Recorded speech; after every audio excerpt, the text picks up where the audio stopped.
Hello, hello, good morning, and welcome to another Your Business in Digital. I am Michael Wilshire, and thank you for joining us this midweek Wednesday.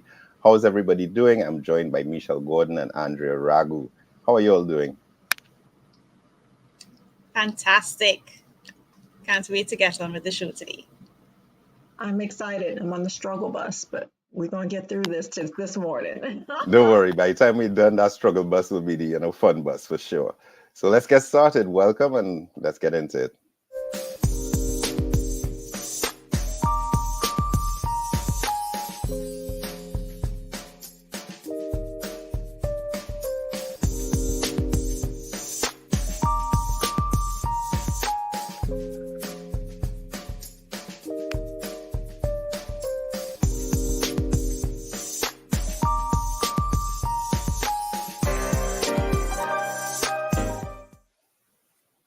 Welcome again and good morning. I am Michael Wilshire, Manager of Sales and Operations at Monovan Digital, and I'm joined by Michelle Gordon, Principal Sales Strategist at Lanyap Digital, and Andrea Ragu, your virtual CFO and our virtual CFO, and our favorite CFO on top of that.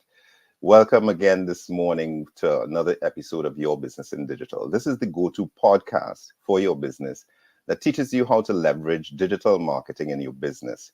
We are all trying to drive leads, more leads, nurture more leads, and drive more conversions for our business. And we have a lot of questions as business owners as how does digital help us do that? Well, we answer those questions here on this show, giving you insights into digital strategies and actionable steps you can take today for your business to improve your ROI. So we want you to connect with us. And you can, first of all, we'd love for you to subscribe to us on YouTube, but you can catch us on your favorite podcast. We are on every podcast channel, all the major podcast channels, on LinkedIn, on here on YouTube, and on IG, etc., etc. I always get those podcasts mixed up. There's so many of them now. But definitely connect with us. Follow us on LinkedIn as well. So we have a jam-packed show this morning, this midweek. Wednesday is such a weird day. Always, it's like, oh, is it been a good week? Has it been a bad week? But we are here. So let's start with a recap of the last show. And what did we talk about? We talked about optimizing lead nurturing strategies. And I am so sorry I missed this discussion, y'all. I listened in, and that was a great discussion. Optimizing lead nurturing strategies is so crucial. And where did we want to start? You want to start by collaborating between sales and marketing, making sure that that content is aligning across the board. So what do we mean by that? It's basically that you have sales representatives who are out there saying one thing, and you don't want your marketing saying something very different. You want to make sure it's aligned. You also want your sales team to be able to inform some of that marketing content. What are the objections that they normally hear? What do they normally lead with that turns a lead to a prospect and a prospect to an opportunity? And we also, you all delved into, I said we, but I wasn't there, but you all delved into understanding your target audience and mapping that customer journey. And lead nurturing is about providing that relevant content at each stage. Now, a lot of us, we get trapped in that just top of the funnel content. But what's that content that transitions your prospect, your lead, from lead to the next stage in their journey, which might be prospect, which might be opportunity, etc. So you want to make sure that you're understanding your target audience. And that means who they are, what they do, what are their behaviors, what's their decision-making process. And what else did you all talk about? Of course, using financial forecasting, predicting that customer lifetime value. So allowing you to allocate those resources, because of course, the strategies that we present here are not one and done strategies. They happen over time. They take optimization over a period of time. So you want to make sure that you're using forecasting to predict what your outlay is going to be, and of course, what your ROI is going to be at the other end of it. So it was a great show. I really enjoyed listening to it. Y'all, what are your thoughts?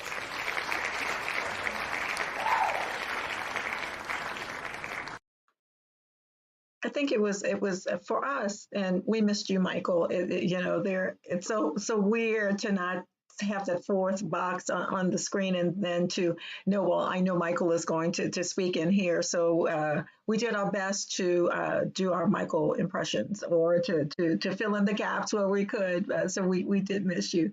It was interesting because I think, again, going back to a couple of shows ago, we were saying it's time to shake off the cobwebs. Fourth quarter pace is really, really big.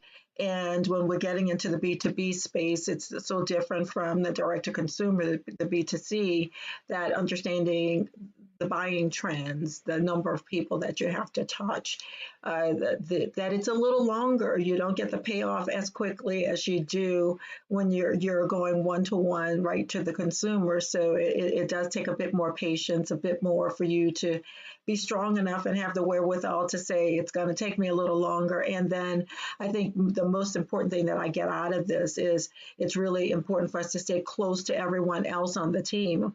You know, the operations team, and here's when we think we're going to deliver it, or for Andrea, when we're speaking to our CFO, to say, unlike everything else, the buying pattern is different. So can we recalibrate our expectations to accommodate that piece? Because the pressure is on to perform and to produce, because we need that revenue coming in for the health and wealth of the business. So I think it's a great and healthy conversation for us to have. And I'm glad that we continue to bring this to our community. Go for it, Andrea. What she said. But but it really was, a really good conversation, to understand that nurturing and as Michelle is saying, we really have to understand the different buying behavior, because at the end of the day, money in the bank is what is important, right? But these are the steps that we have to take to get there. And she used a very good word, patience. And I would want to take that word as well, because that nurturing journey, that how do you manage this lead now till it eventually become a sale, it really does take some patience, and it really does take some time to get them there.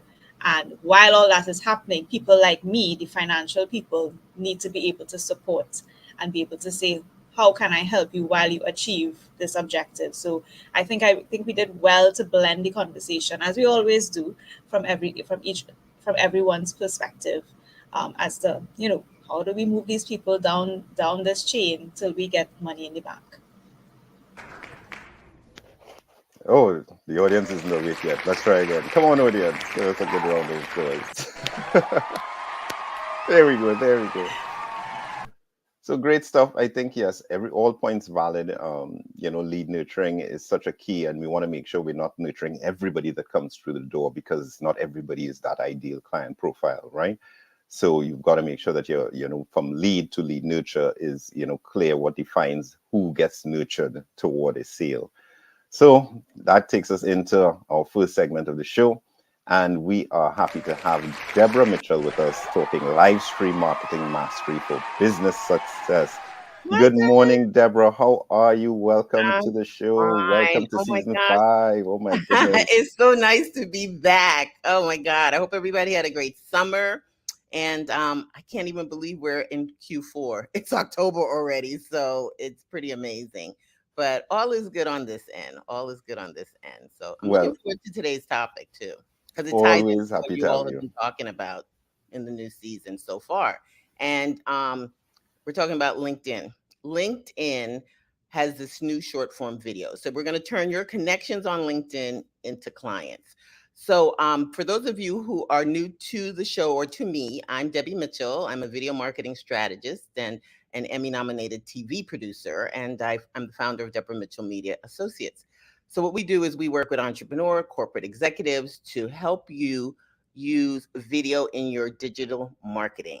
You're going to use that video to get a presence online and to turn your audience into hopefully paying customers. So video, I talked about it all last season, is very important. And LinkedIn, the premier professional networking site, has now gotten into using video. But before we talk about it, let's talk a little bit about what LinkedIn was and what it's morphed into. So the site is 20 years old. It was launched in May of 2003, and it has over 1 billion registered members in over 200 countries and territories.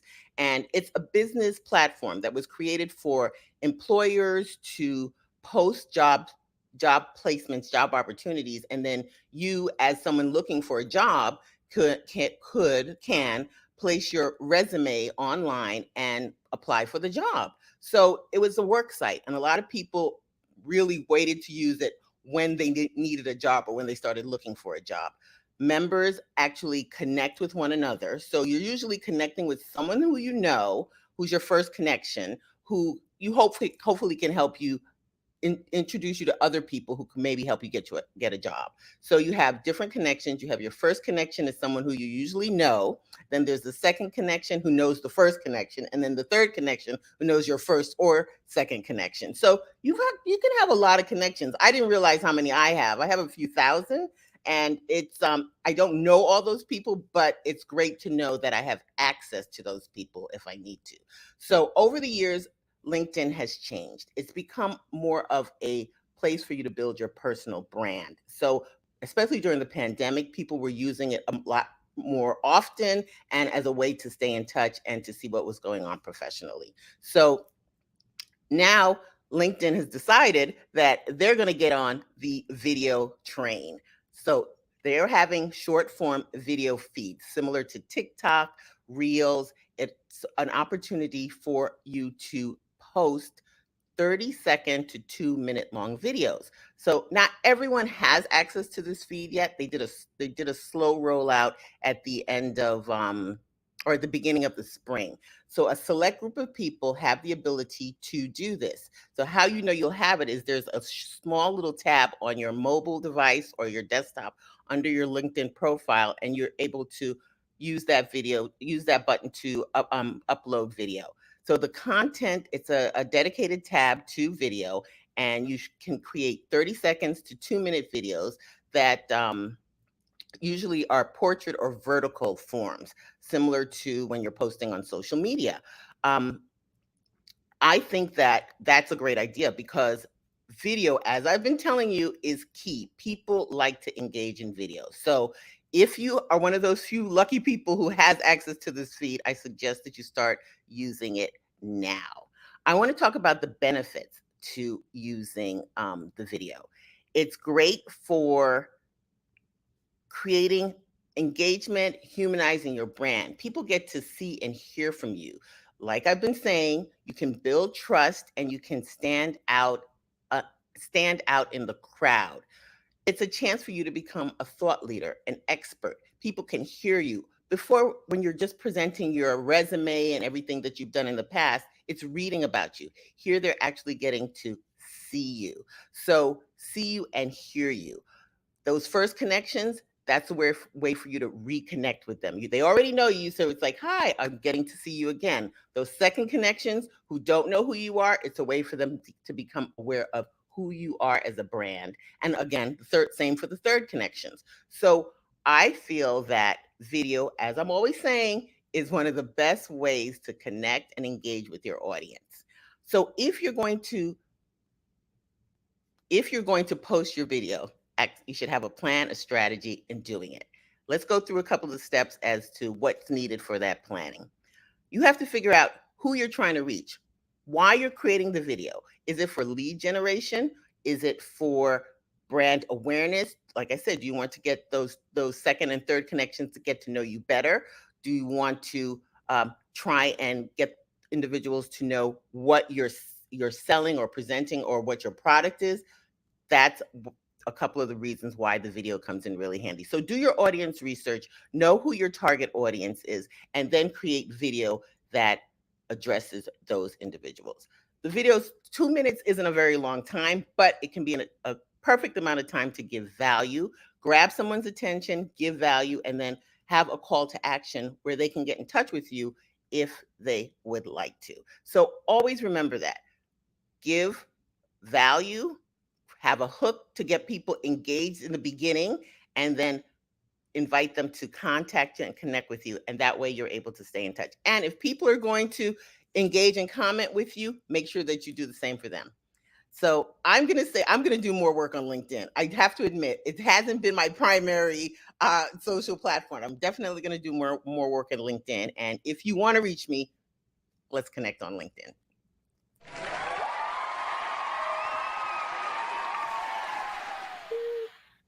Great stuff, Deborah. I can't say enough. I mean, let's just go back to the top. You know, that transition of LinkedIn from recruitment platform to where it is now. You know, somewhere in the middle of recruitment platform slash prospecting base slash, right? And Mm-hmm. then, you know, talking about the ways we use the other social media platforms. So when TikTok came onto the table, you know, a lot of business owners said, well, I don't want to dance, right?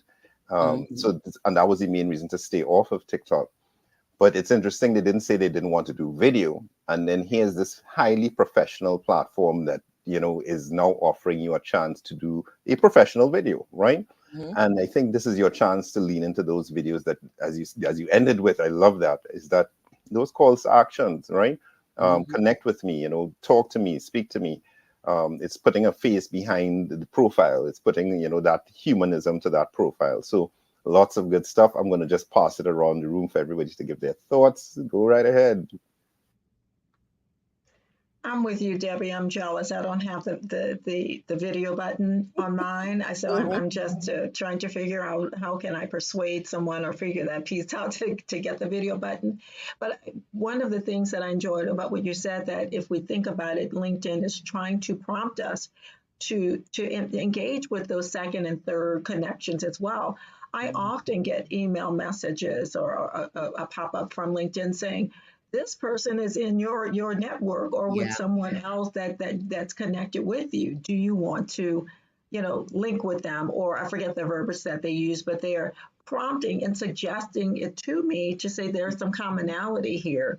You might want to engage with that person and make that connection. And Mm-hmm. the video we buy, I think you mentioned this once before in one of our prior shows, and the emotional component that comes with video and how we connect better. It gets us to someone faster and they get to know us through our little screen, but it's so much more personal than the written word that we get. That's still important, but this is the call to action and the lean in to me comes a lot faster because I'm buying with my eyes. Mm-hmm. Exactly.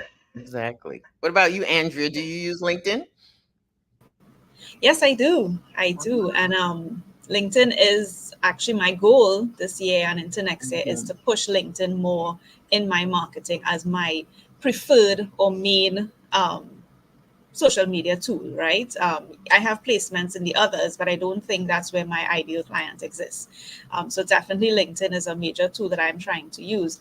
And what I like about, you know, the shift to video Mm-hmm. is video removes any preconceived notions that you might have of the person. So think about when you read. So she talked about, Michelle talked about, as opposed to written word. When you read written word, you are coming with your own imagination and tone towards the words. The Mm-hmm. person in real life probably doesn't sound the way that you think that you put it in That's your a good point. That is so true. That's a very good point. Mm-hmm. so it's almost like removing that barrier to say, well, boy, this person really looked like somebody that I could connect with, or no, that's not somebody I want to connect with, because we're doing judgments in our own when we read people posts, right? And sometimes I've had instances where I read people posts and I go, wow, but that's sounding, the person sounds, maybe they sound too full of themselves, they sounding, but maybe in real life that's not how they are. But because Right. I read it in a particular way, so I think video could really remove some of that friction between, Mm-hmm. to get to know someone. And you might say, okay, I like how this person talk, this person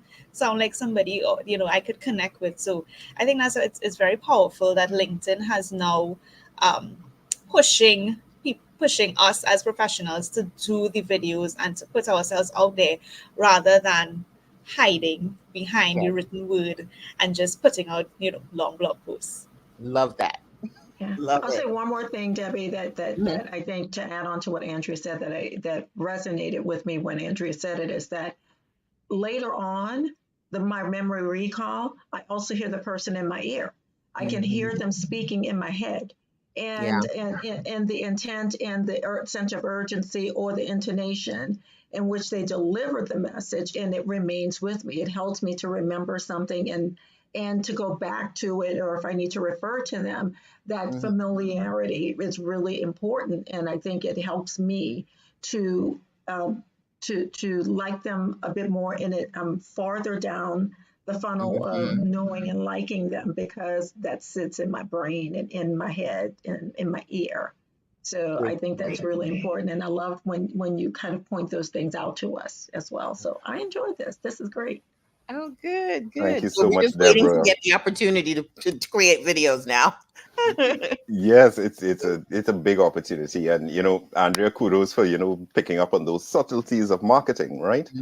That's a very interesting point that you raised with that subtlety of, if you are posting and you're only doing text, you're only doing captions and so on, is that I'm forming a voice in my head, right? And that voice should reflect the company, but there always could be a disconnect. And I think the simplest example is, we are coming from the days of reading like books, like holding books. And then when they make it into a movie, you're like, oh, that character doesn't sound like that. That character doesn't That is sound like so that. true. Right? It's like That is why I hated the I movie never because I etc. never etc. read the book. I never watch the movie before I read the book. Mm-hmm. Anytime I want, I never, because Correct. their voice, the character will be in my head.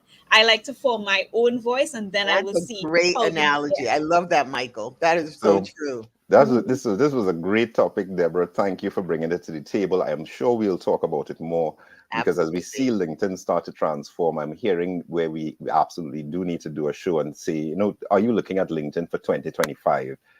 It's a platform that's definitely shifting, and it's a platform definitely where you can find, the revenue that you're looking for. It's where the professionals live.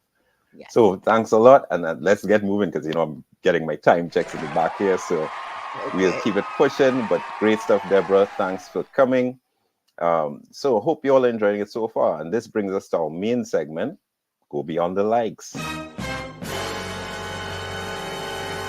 So this is the main segment where we look at specific topics and the questions that are asked by you, the business owner. And we are talking today about outsourcing, smart solutions for growing your business, right? So let's just jump right into it. This is going to be an interesting conversation.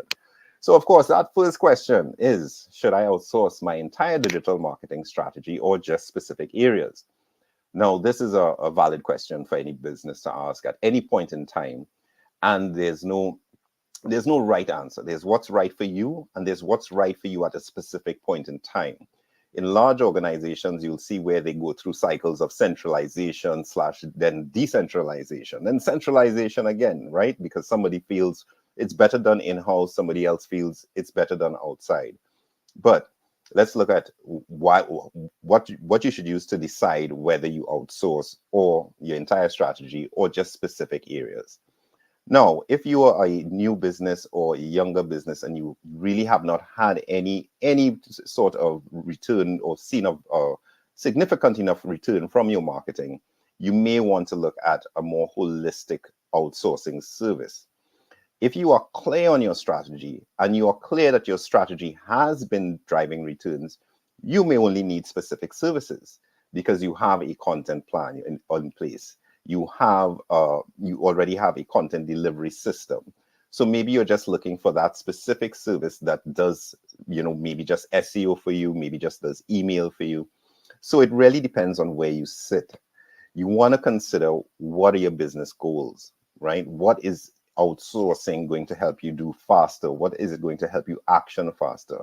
What's your budget? Of course, the biggest question for small businesses.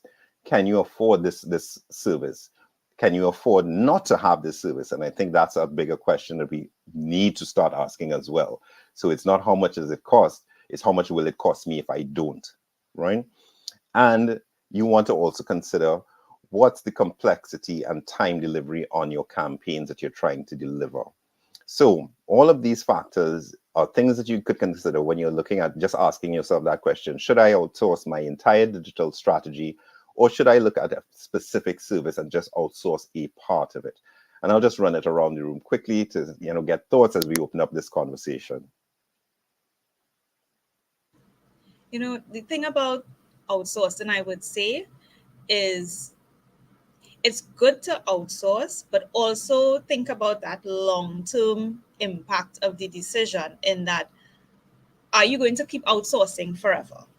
So if it is I outsource for, let's say, 2 years, I'd like to think that after the 2 years, maybe my in-house capability has gotten better, so that some elements of it I might be able to assist myself with, right? You want to be able to, well, at least you want to be able to think if that where you want to go with it. So either you say, what, I want them to continue, I want the outsourcing to be long term, we are in this your thing, or is your decision like, what, I'm doing outsourcing because right now I don't have the capability, but I foresee maybe in a couple of years I might be able to either bring it in-house or be able to take certain elements of it that could be in-house and overall manage my costs. So it's that's the decision that stuck out when I was listening to the point that, it's great to outsource, but always have at the back of your mind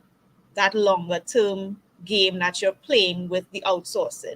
Are we doing this thing for the long haul, or are we saying, I'll do it for a little while, but at the end of it, I want to be able to bring it in-house, either because the outsourcing has been able to make my profitability so high that I could now afford in-house help, or there are elements of it that that I can take on. I got a lot of opinions on this one. She picked up the mic, so y'all listen closely. Well, because this is something I actually speak of with my lanyard clients when we are trying to just understand pricing and where you're trying to go. For me, in many a small business, we are in this business because we are great in our lane. Our center of greatness allows us to excel in that place. While I often say we might have multiple talents, but where's our sweet spot? And are we doing our business a service by taking on the digital marketing, along with me taking on sales and pricing and the operations component? We are often a very small party in our business. Sometimes it's a party of one or two. And as keep wearing these multiple hats, that's also taking us away from the center of our business and what makes us great. So I put forward and challenge each of us to consider how we can partner with other people who find that those components of digital marketing their center of greatness and can expedite what we need to have done to move our business forward so that we can be the great group of people that we need to be and move the business forward. So they're an extension to me of my business. They are part of the team. And I get you, Andrea, because as we progress along with this, there are components of it that we may want to take back. So instead of having, I might be eating into one of the other questions instead of full, I might take on tiny components of it because it's beginning to marry into the work that we're doing. But understand that it's also taking you away am I going to get more money? And will it serve my business better if I stay in my lane and do what I do great and build this into the budgets that we need to and my pricing to accommodate these things so that my business moves forward in a sustainable, repeatable way? And that to me is where I find a number of small businesses fall down because they're trying to take on too much because they say, I can do that. But can you really? Are you really good at that? Or is someone else going to do a better job and bring you what you need in a faster way? And so I do challenge us to take that on, and also to challenge yourself to not fly blindly. Learn from that digital marketer that's coming into your world, and ensuring that they understand who you are, but what value you bring in, and what are the little things that you can learn along the way to progressively be a bit more independent than you were previously. So I get you. I think there's a fine line and a way to meld both pieces in to bring in the revenue part to help yourself stand on your own, but also to move your business forward. See, this is why we love just sitting now and having these conversations. It's early in the morning, but we're all here and we're ready for it. So this takes us, I think a lot of what you said, Michelle, takes us into that second point. So should you go for a full service agency or specialized services? And I think it speaks to what both of you all were just talking about. So let's talk about, you want to consider what are the scope of your needs. If you are looking at your digital presence and you're saying to yourself, I am not sure how this connects to this. I am not sure how this drives me revenue. I am not sure how this piece is driving me leads. Then these are all signals that you need a full service agency to work with, right? Someone who's going to be able to take that, like Monovan Digital, and look at that holistic approach across platforms and determine what's driving what and what needs to be fine-tuned at each point of the game, right? Because we know the customer is taking this very, not straight line journey, very crooked journey, in fact, going all over the place. So you want to make sure that if you have that understanding, you're not clear on that understanding of that customer journey, you're not clear on, what platform is doing what, that's the first call to say, listen, full services agency. Of course, a full service agency can be more expensive for sure because you're getting a mix of services all at one place. And your budget needs to support that, as we were just talking about. And of course, the biggest one, and Michelle was talking about it just now, that time constraint and that level of expertise. So, I can say from experience with talking with clients, we might be showing them the analytics on something and they'll say, why is this so confusing? Well, it's not confusing to us because that's our core job. It's not your core job. Your core job is the service that you provide. So we don't expect you to, suddenly step up to the plate. But what will happen over time, as Andrea was saying, is that you will start to understand what do you need to look at. You will now have that guidance and you've seen how it works over time and you can step in and say, well, listen, I can handle some of these things now, but if I'm in a small time constraint, a narrow time constraint, or maybe I'm in a highly competitive environment, then I've got to look at expertise and ask myself, do I really have the expertise internally, or should I really try to maximize my dollar by going external at least for a period of time to maximize those returns? So those two first points, they sounded similar, but we hope we gave you some context as to making that decision versus of full service versus specific services. And it takes us right into question number 3. How can I assess that capability and experience of any potential digital marketing agency that I'm working with? So I'm going to just kick this to Michelle first to, kind of dive in here and start talking about some of the things. So I know we sit in the digital marketing seat squarely. So I'd love to hear from both you, Michelle, and Andrea. How would you assess? Oh, but let me tell you, do I have to pick up my mic again? Do I have to pick up the mic and talk? It is. What I love about this piece is that, often, again, I go back to my lanyard clients because there's a fear of, well, I don't know this person, or are they going to do they know me, and where have they been? What are their credentials? All of those are things that you're doing when you're trying to determine who's the right fit for you. It's not a speed dating thing. It takes a little bit more time. You've got to dig in and understand and first know what your business it is built on and what your needs are. And the people that you're looking to come in and partner with you have to marry well with that. They have to align and complement what you're doing. So we're looking for things of, in your business, how much do they know about your specific industry? Do they have knowledge in your direct space or something that's adjacent or similar? That's going to impact your trust in whether or not they are going to be able to do what you need to do, or if you're going to be willing to invest the additional time to ramp them up and get them to understand what's going on with your business.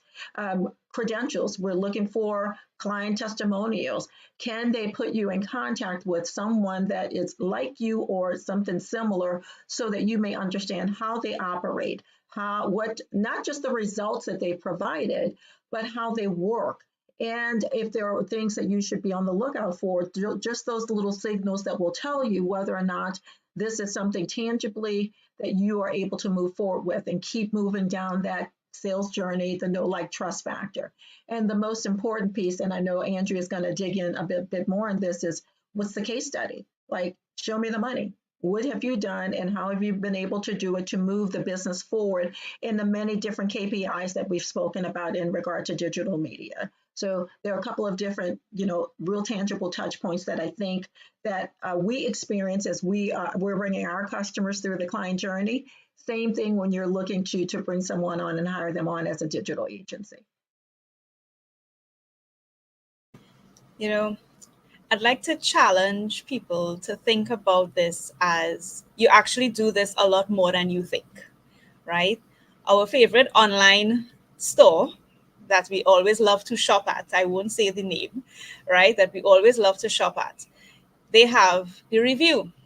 When we go to buy something from there, right? First of all, if you've never used the site before, you probably ask your friend probably tells you get a referral. Say, well, hey, go and check it out there. I'm sure they have on that A to Z site. Go and check it out, and I'm sure you could get it there. So you go, and then you find your product, and immediately you start to look at the video.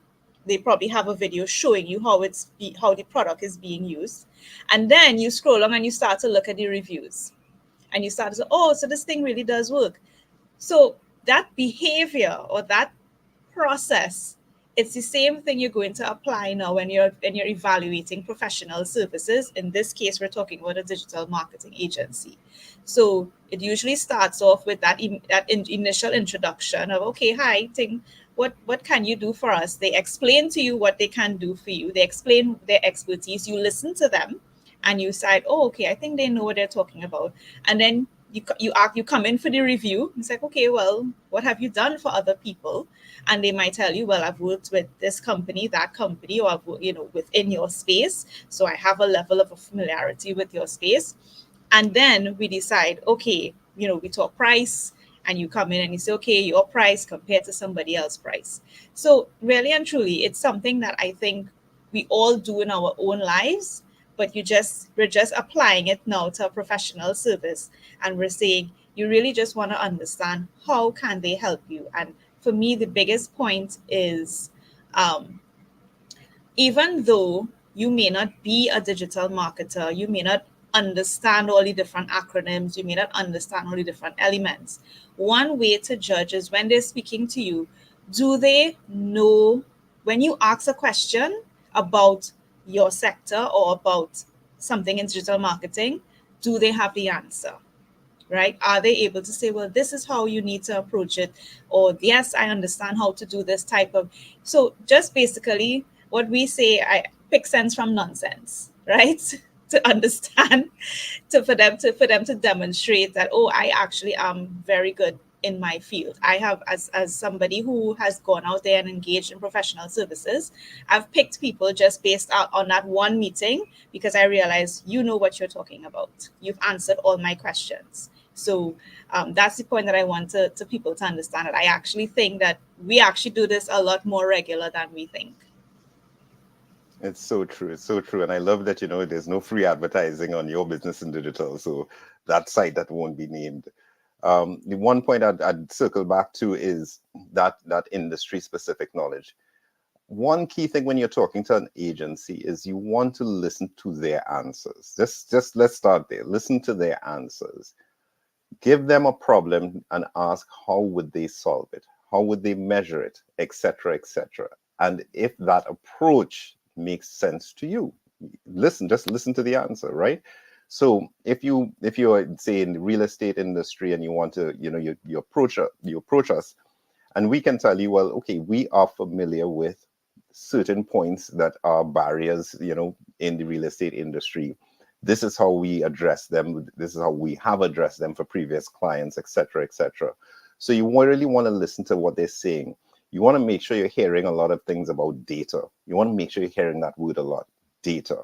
You want to make sure that when they're talking about their process, you're hearing them talking about reviewing data, looking at analytics, and that they have a clear plan to identify those points at which that's done. So it's not easy, we know.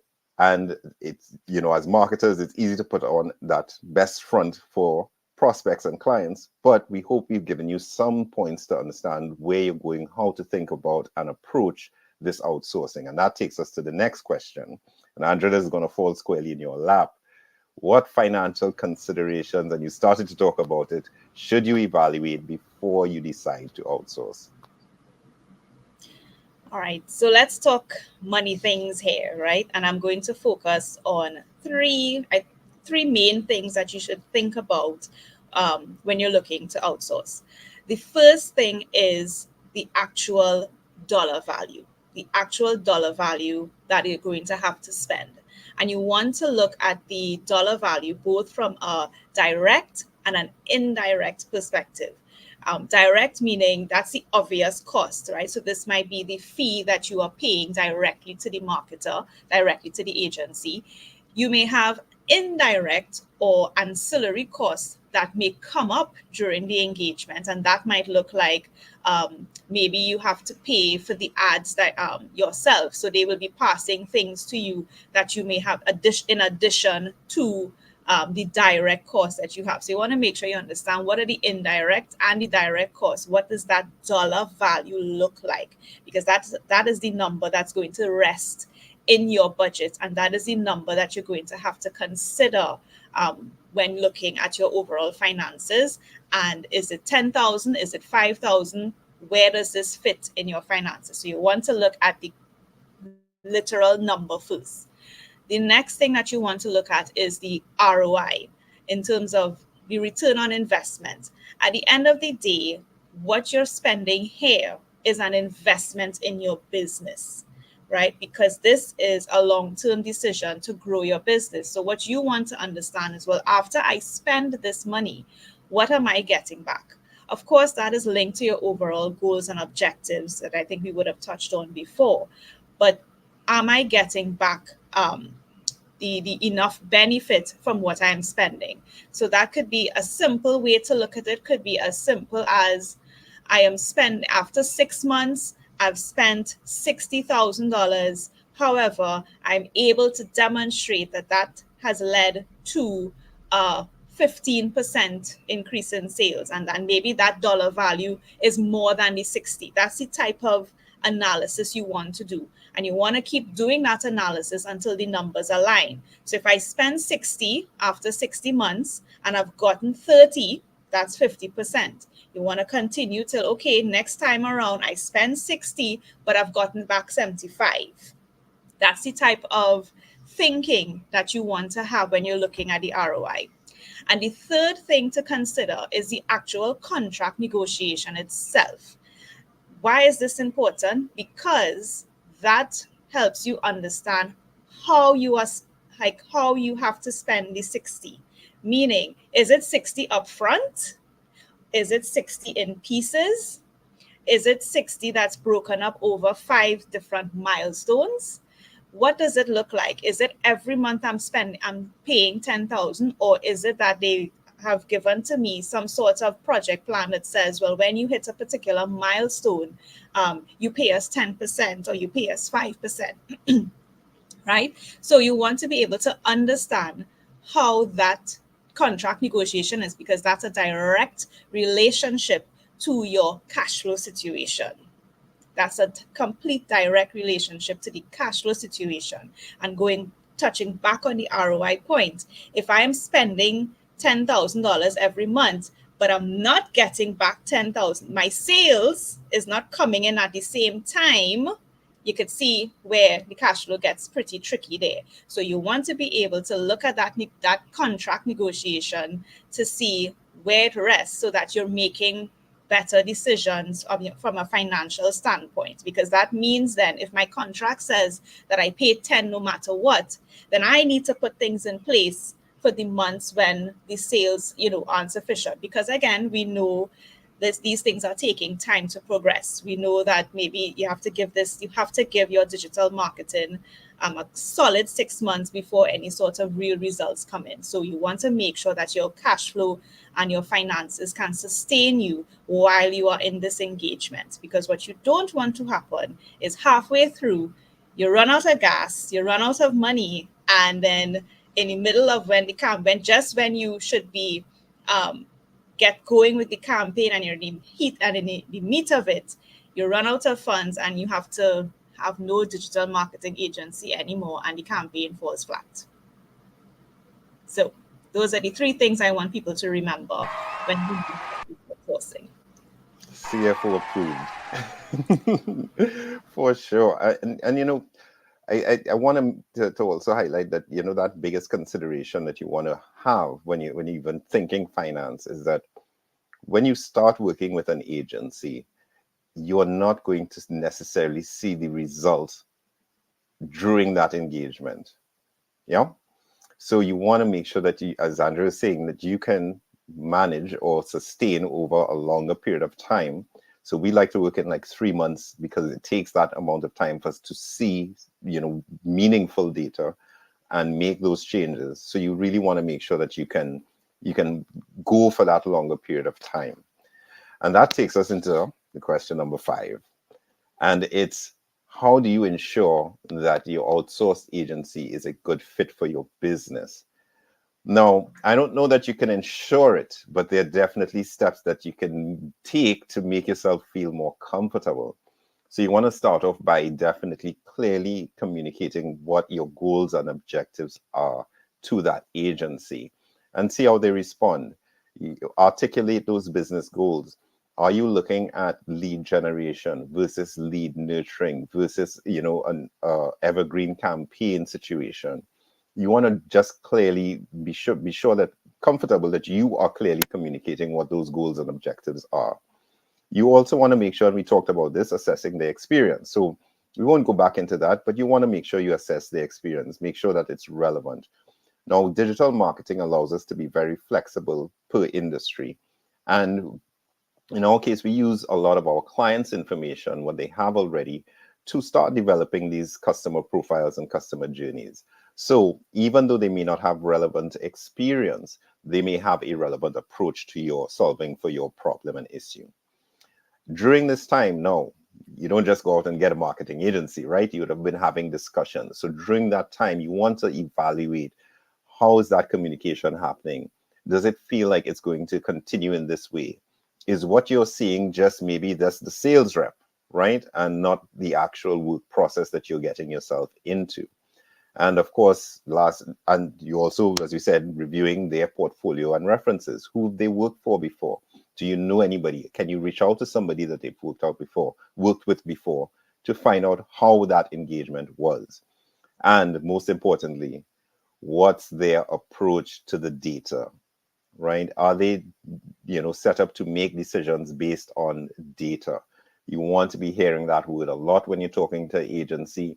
When they tell you, we think these actions will work, you should also hear closely following, and this is how we will measure it. And this is where we expect it to be. And this is how we expect it to grow. Those are the things you should be hearing when you're talking to that agency. So that heavy approach to data, that every action, as we say, is intentional, right? And can be measured and can be acted upon and optimized. So you want to make sure, just to review this point, that you're trying to get that good fit. You want to make sure that you're assessing the experience, sure, but you want to make sure you're clearly communicating your goals, making sure that you're looking at how this company is communicating with you, how are they solving your objections, how are they interacting with you, what's that tone that they're setting, is it hard to get back to them, do they get back to you on time, you know, are they days late, etc. What are the indicators that might tell you, listen, I don't think I'll be comfortable, or I'll be super comfortable, I think I'm in great hands, right? And most important, what's their data approach, right?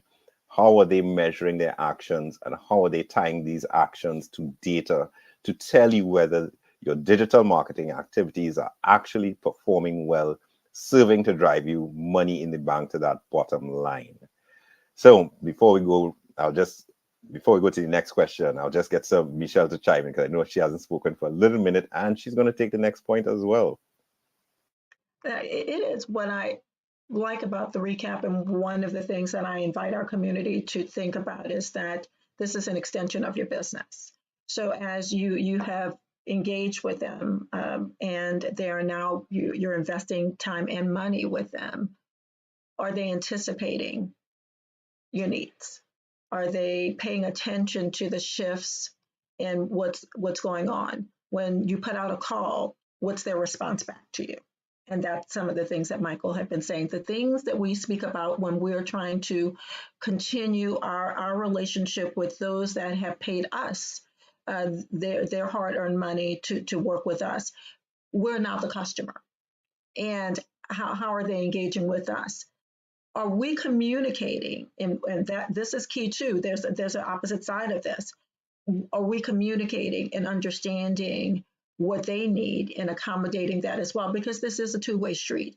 Part of that assessment and their success will be in how we're communicating and providing enough information to them for them to provide it. But also, if they're not getting it, how are they communicating back? So just as we here in this space, the three of us, have developed and grown over time and understood the needs that we each have in communicating to that, is that same relationship component happening?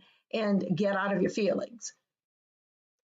The proof is in the data and the performance that they're putting in, and we have got to understand that and put a time limit to this. This is not a forever, and the results, when they're good, but when there's a time to shift, because everything won't be perfect all the time. Are we accommodating that? And are we being honest when that is happening and saying, perhaps this is the time for me to shift, not throw it out the window, but this didn't go quite the way we intended. What do we do now? And then having a clear and transparent conversation of when and if that plug needs to be pulled and move on to do something different. I think we have to acknowledge that as well, because every relationship may not work out. And there might be a need to shift what that relationship is. And for the health and longevity of our business, we have to be clear and honest about that at all times as well. Oh, round of applause, please. Hashtag real talk. So that takes us into, yep. That takes us into the next question. And Michelle, I'm going to kick it back to you. So what specific results and measurable outcomes can I expect from our outsourcing partnership? I love this question, and especially the measurable piece, because as we are dating them and getting to know them, and we're putting out there and clearly communicating the expectation. And they're also clearly communicating back the likelihood and the projection of where we could go. And as we're moving along, always bring it back to center. To me, is, are we, in the black and white that we put out there, are we hitting those measurable, KPIs that we placed in front of our new partner and moving things forward? First and foremost, those KPIs, or are we hitting those landmarks to make sure that we're understanding it? Let's go back to something I said also as we began this conversation of, are we being a bit more efficient?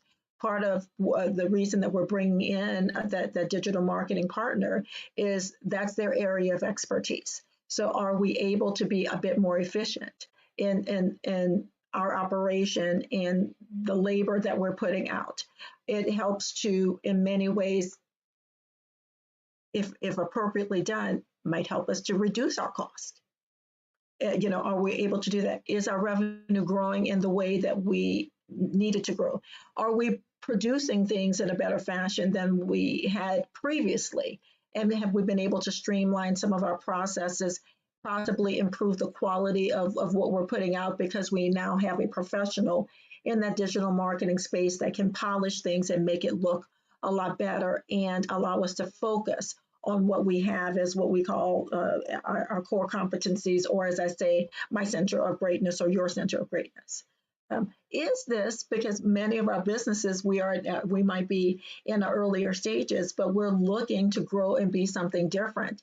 Is their addition to our business allowing us to scale and be a bit more flexible and move along with the way the industry is moving, or is something new is coming to us as a result of that new digital marketing that we have with this agency?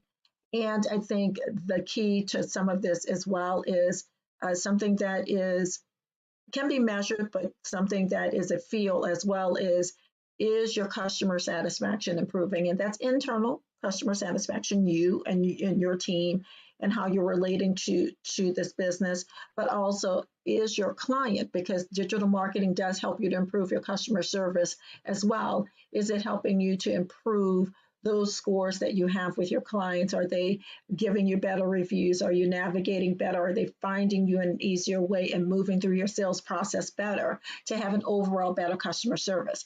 Digital marketing can help you to do that as well. And are those scores improving?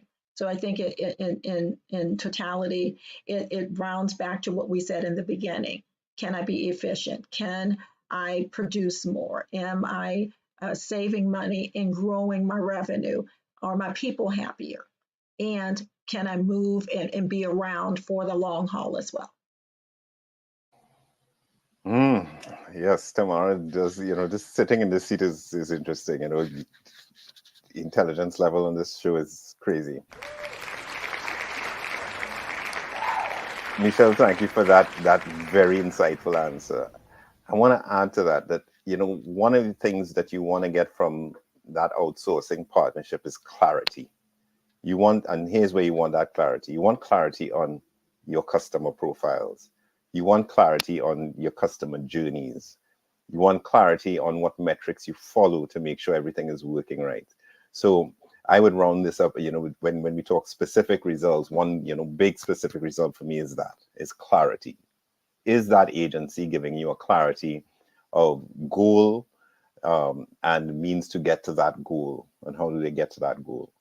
And that brings us up to the last point nicely, which is measuring the effectiveness of the outsourced digital marketing efforts and what KPIs are essential. Well, of course, this depends on what your goal was, right? So is it visibility? Is it brand awareness?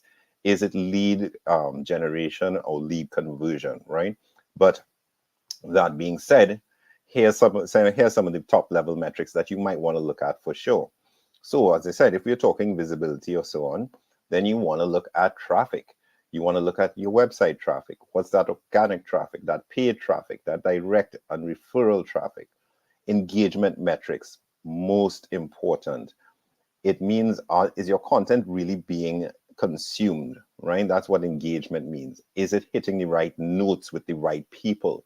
And those engagement metrics, when it comes to your website, looks like measuring your bounce rate, your time on site, the number of pages on your website that they're visiting. So for example, if I am doing research on, to solve a problem, and I get to your website, am I only getting to one page of your website and leaving? Or am I looking at your website, then going to the about, then going to the contact us, then going to the frequently asked questions? That shows how not only how engaged I am, but where I am in my customer journey, and maybe how critical it is for me to get my problem solved. Then you look at social media. So social media always is going to play a big role in it. We started this segment and we call it go beyond the likes, right? So at the advent of digital, the two square metrics were likes and follows, but you want to look at those click-through rates. You want to look at those engagement metrics. If you have a YouTube show like this, for example, what's the average watch time of each show, right? Are people actually consuming the content all the way through? All of this informs you to make changes that can improve the performance of your campaigns. Then you also want to look at, like I said, most important, lead generation and sales. Are you collecting more leads? And not only collecting more leads, but more relevant leads. I think we will just always keep that word relevant, because leads are the broadest category, right? So if I am selling cars, anybody who has a license is a lead. But they have different types of licenses, right? There's motorcycle licenses, there's car licenses, there's truck licenses. So that lead is really, you want to really internalize that that's the broadest level of reach that you're starting with. And you're starting from that base to now work through. So you want to make sure that you're looking at what's that lead generation rate, what's that conversion rate from lead to prospect, and etc., from prospect to opportunity, from opportunity to customer, etc. And of course, they'll have other KPIs depending on what you're doing. So that rounds it up, and I'm going to pass it around for everybody to, give their 30 seconds. I hope the show was, you found it relevant and you found some insight as to making that decision or making a better decision next time that you decide to outsource. So let me pass it around the room and give everybody their 30 seconds. All right. So this was a really fantastic show.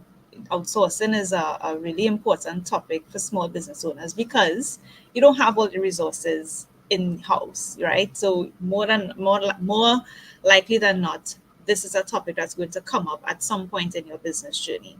And the takeaway I want business owners to have from this discussion is this is an investment in your business. Outsourcing to the experts is how you truly get to that different level of business operations, that level of sustainability, that level of scalability as well, because it means that you're expanding your business with additional help. But think about it from an investment perspective. I use that word very carefully because if you think about it just as a cost or an expense, you're not going to see the value that it's bringing long term into your business. So, this outsourcing decision is a very serious decision that you have to take with the long term game in mind. So, happy outsourcing.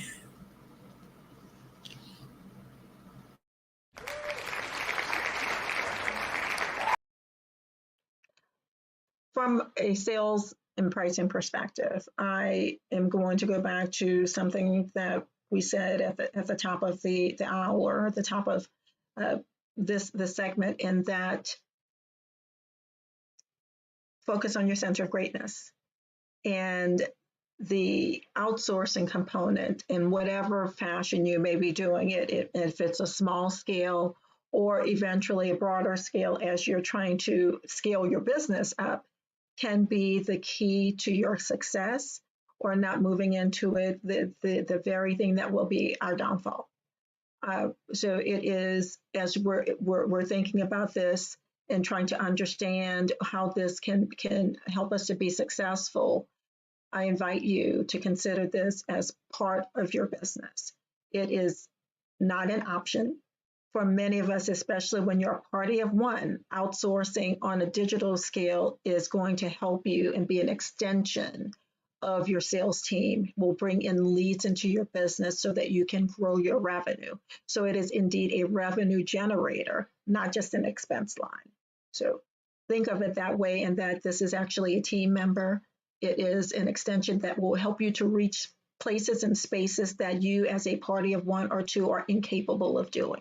And it will help you to grow your business and to move your business forward. And in many instances, it will be your lanyard. It will be your something extra. It will be your differentiator for your business and will set you apart from your competition because you've taken the time and invested in this outsourcing for your digital marketing team. Round of, oh, there it is. Rounds of applause. Listen, this was a great show. We hope you got some insights that help you make that decision. I love that ending point, Michelle, that this is not optional, right? And small businesses are small businesses. We all need to leverage the services that are not our core competencies to move ahead and to grow. And marketing and sales sits at the very forefront of growth for small businesses. So definitely watch the show, tell a CMO, tell a CFO, and connect with us. Subscribe on YouTube, connect with us on LinkedIn, and listen to us anywhere you listen to your favorite podcast, on your favorite podcast platform. We are there. Thanks for joining us. This has been a great show. Thank you, Michelle. Thank you, Andrea, for joining us. I am Michael Wiltshire, and this has been another episode of Your Business in Digital, outsourcing smart solutions for growing your business. Have a great week and take care.